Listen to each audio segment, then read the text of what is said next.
I have spray painted my piece of wood this nice green color. I would have probably done a second coat of green, but my spray can decided not to work, so there's just a few spots here where you can see the wood a little bit, but it's kind of a nice texture. And then I did the back this really pretty dark walnut color.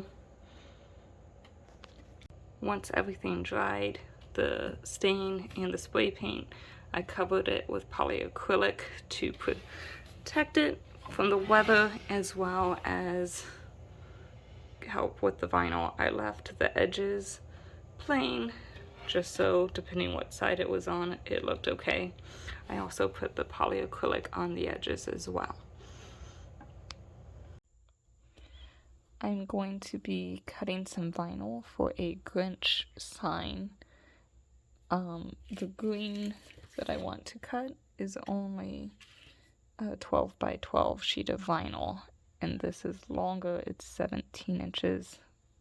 So I'm going to show you how to slice a design so it will fit. First we're going to take a square,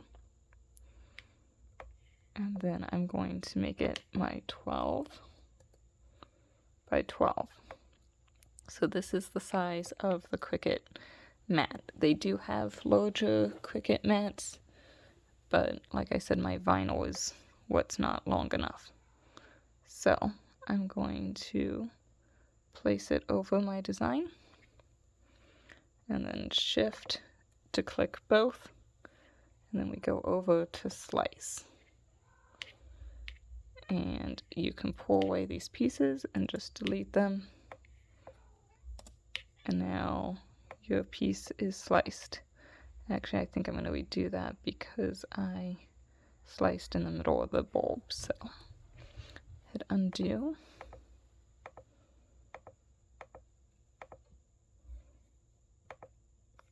So I'm going to move it so it's in a spot that it's not covering up the bulb. Try that.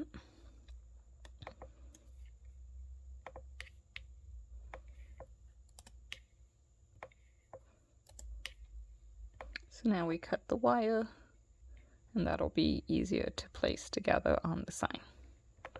So that's how you make a piece smaller if you need to.